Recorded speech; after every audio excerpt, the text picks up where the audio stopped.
I was standing in my own kitchen, staring at the note taped to my refrigerator, and my hands started shaking. House meeting tonight, 7 p.m. sharp. Attendance mandatory. Mandatory. In my own house. The house my grandmother left me. The house I'd opened up to my sister Jennifer 8 months ago when her world fell apart.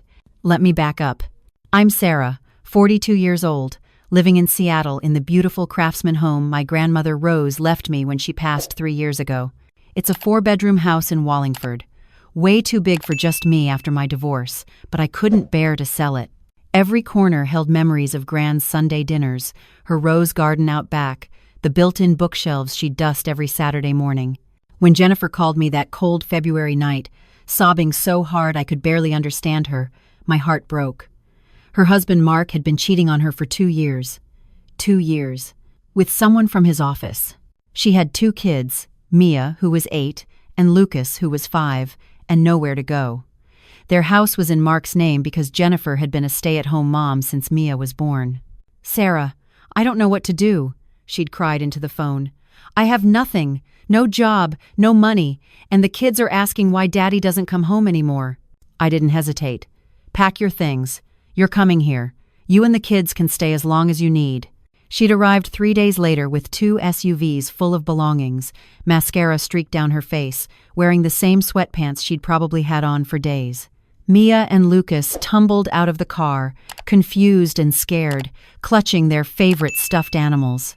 I hugged them all and said what I thought you were supposed to say to family. "This is your home now. We're going to get through this together." The first month was actually lovely. Jennifer was grateful, almost painfully so. She'd wake up early to make breakfast for everyone, helped me in Grand's rose garden, kept the kids quiet when I had work calls. I'm a freelance graphic designer, so I work from home, and she was conscientious about the noise level.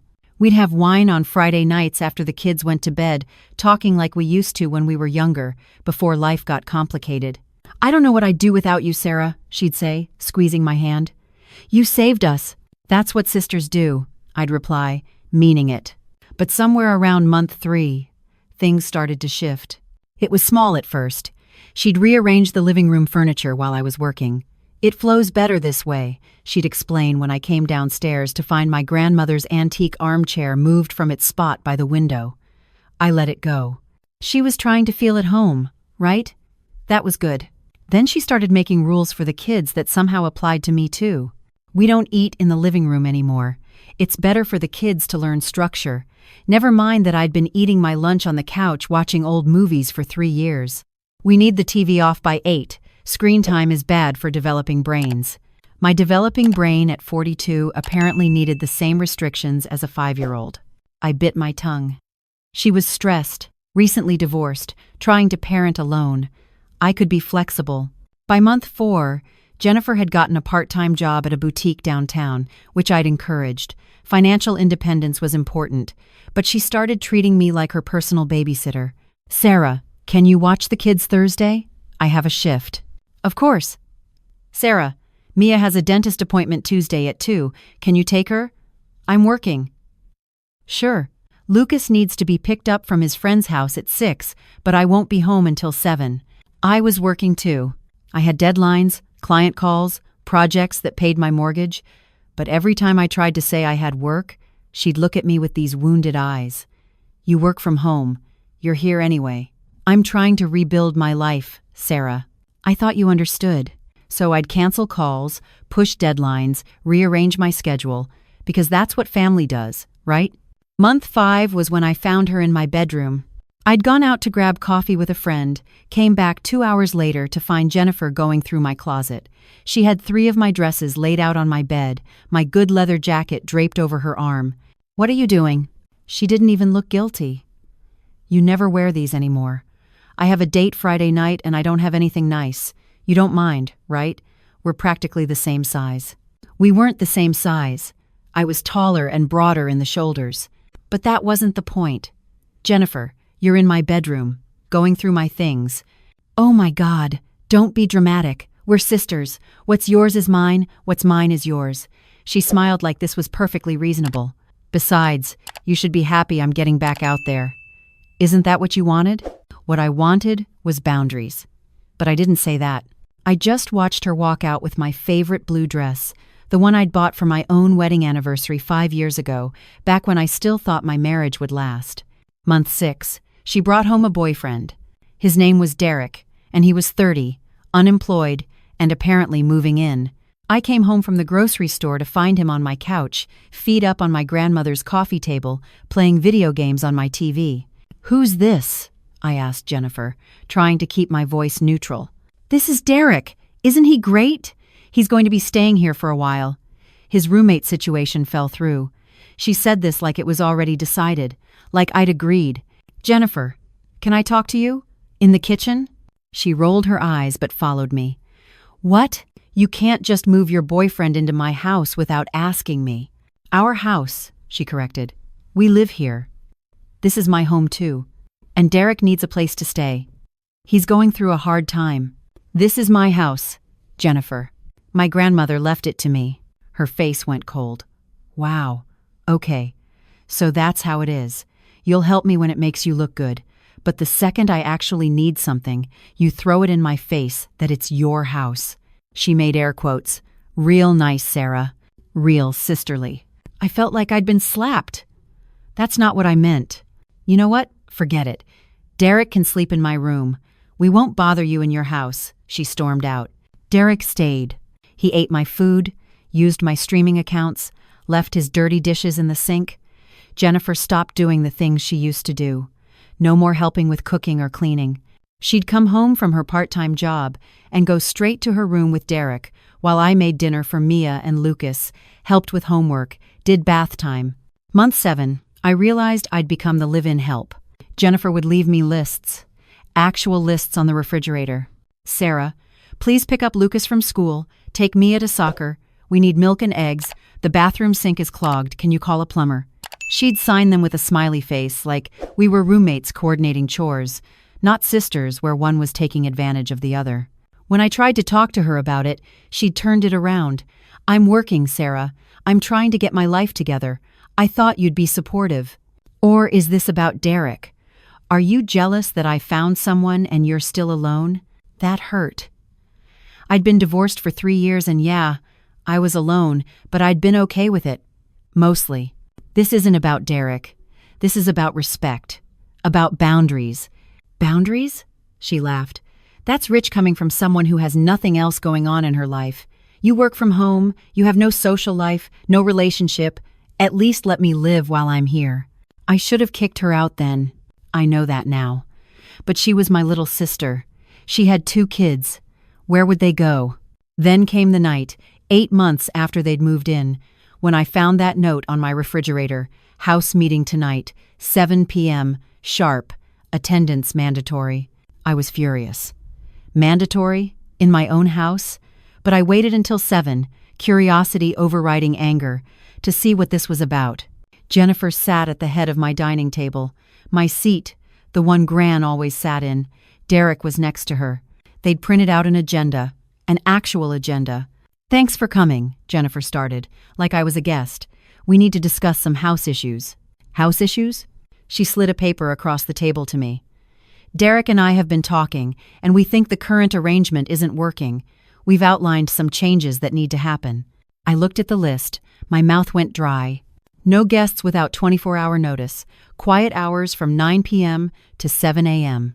All streaming services require password sharing with household, kitchen cleanup rotation with assigned nights.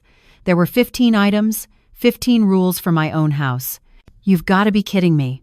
These are reasonable requests for a shared living space," Derek said. Derek, who didn't pay rent, bills, or anything else. "This isn't a shared living space," I said slowly. "This is my house." Jennifer's face hardened. "See, this is the problem, Sarah. You keep saying that. My house. My house. We live here too. We have just as much right to be comfortable. You're living here rent-free. Oh, so now you want rent? Fine. How much?" I hadn't asked for rent. I hadn't wanted rent. I'd wanted my sister to recover from her divorce, get on her feet, and eventually move out. Not take over. That's not the point. "The point," Jennifer interrupted, "is that this isn't working for us anymore. Derek and I have been talking, and we think you need to be more flexible. more accommodating. If you can't do that. She paused dramatically. Maybe you should think about finding somewhere else to stay. The room went silent. Even Derek looked uncomfortable. What did you just say? You heard me.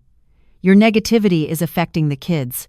Your constant complaints about how this is your house, your things. They need stability, Sarah. A positive environment. If you can't provide that, maybe you should go stay with friends for a while until you can adjust your attitude. I laughed. I actually laughed, because it was so absurd I couldn't process it any other way. You want me to move out of my own house? I'm just saying, if you can't be a team player, get out. Excuse me? I stood up. My hands were steady now. The shaking was gone, replaced by a clarity I hadn't felt in months. Get out of my house. You, Derek, pack your things and get out. You can't kick us out. What about Mia and Lucas? You should have thought about Mia and Lucas before you tried to throw me out of my own home. You have until tomorrow night to find somewhere else to stay. Jennifer's face turned red. You're unbelievable. After everything I've been through, my divorce, trying to start over, and this is how you treat family? Family doesn't exploit each other. Family doesn't take advantage of generosity and turn it into entitlement. If you kick us out, that's it. We're done. You'll never see me or the kids again. That threat might have worked 3 months ago. But I was done. Then I guess we're done. I walked upstairs to my room and locked the door. I could hear Jennifer on the phone, crying to someone, probably our mother, about how cruel I was being, how I was throwing her and her children out onto the street. But what she didn't know was that I'd been documenting everything. I wasn't stupid. See, about a month ago, when Jennifer had started getting really demanding, I'd started keeping records. Screenshots of her texts asking me to babysit when she was actually going out with Derek. Receipts showing I'd been paying for all groceries, utilities, everything, while she spent her paycheck on herself. Photos of Derek's belongings spread throughout my house. The angry texts she'd sent when I'd said no to something, calling me selfish, worthless, a terrible sister. And I'd installed a small camera in the living room. I know how that sounds, but this was my house, and I needed to protect myself. I'd caught Derek going through my mail, Jennifer searching my home office when she thought I was out. Them talking about how easy I was to manipulate, how they could probably stay here indefinitely because I was too pathetic to kick them out. That last one hurt. But it also freed me. The next morning, Jennifer came downstairs with Mia and Lucas, the kids looking confused and sad. I talked to Mom, she announced. She agrees you're being unreasonable. We're not leaving. I pulled out my phone and played the video. The one where she and Derek discussed how they were going to outlast me, how this house was basically theirs now since they'd been here so long. Her face went white. You recorded us? In my house, which is legal in Washington state, by the way. I checked. You're insane! No, I'm protected. You have until 6 p.m. today. After that, I'm calling the police for trespassing. And I'll be sending this video to Mark's lawyer, since I'm sure the court would be interested to know that you've been living rent-free in a 4-bedroom house when you're asking for more child support. That got her. She'd been complaining to Mark that she was struggling to make ends meet, living with the kids in a tiny apartment. The fact that she was actually in a beautiful house rent-free would definitely affect the divorce settlement. You wouldn't. Try me. Jennifer grabbed the kids and stormed upstairs. I could hear her throwing things, slamming drawers. Derek tried to argue with me. Something about how I was making a big deal out of nothing. But I just stood there, arms crossed, until he gave up and went to help pack. They were gone by 4 p.m. The house felt enormous and silent. I walked through the rooms, looking at the damage. Scratches on the hardwood floor from moving furniture, a stain on the guest room carpet. My blue dress thrown in a corner, torn at the seam. But it was mine again. I changed all the locks that evening, reset all my passwords, blocked Jennifer's number, though I left Derek unblocked just in case she tried something stupid and I needed evidence. My mom called 2 hours later. Sarah Ann Mitchell. What have you done? My full name. I was in trouble. At 42 years old, I was being scolded like a teenager. I protected myself, Mom. Jennifer is living in a motel with those babies. A motel? She has a job. She has money from her divorce settlement. She chose to spend 8 months taking advantage of me instead of saving for her own place. She's your sister, and I'm your daughter. But I notice you're only calling to yell at me, not to ask if I'm okay. Mom went quiet. Did she tell you she tried to kick me out? That she and her boyfriend were planning to take over my house? That's not. She said you were fighting about house rules. I have the video, Mom. I'll send it to you if you want. I did send it. And after watching it, Mom called back, much quieter this time. I didn't know it was that bad. She changed. I don't know when or how, but the sister I was trying to help turned into someone I don't recognize. What do you want me to do? Nothing. I just need you to understand that I didn't do this lightly. I tried. For 8 months, I tried. 3 weeks later, Jennifer texted from a new number. The kids miss you. I stared at that message for a long time. I missed them too. Mia's laugh, Lucas's hugs, reading them bedtime stories in Gran's old rocking chair. But I also knew this was manipulation. Jennifer knew I had a soft spot for the kids. This was her way back in. I didn't respond. 2 months after that, I got a letter. Actual snail mail, in Jennifer's handwriting. Dear Sarah, I've been going to therapy. My counselor says I was displaced from my divorce and took it out on you. I turned you into the enemy because it was easier than dealing with my own failures. I know I can't undo what I did, but I want you to know I'm working on myself.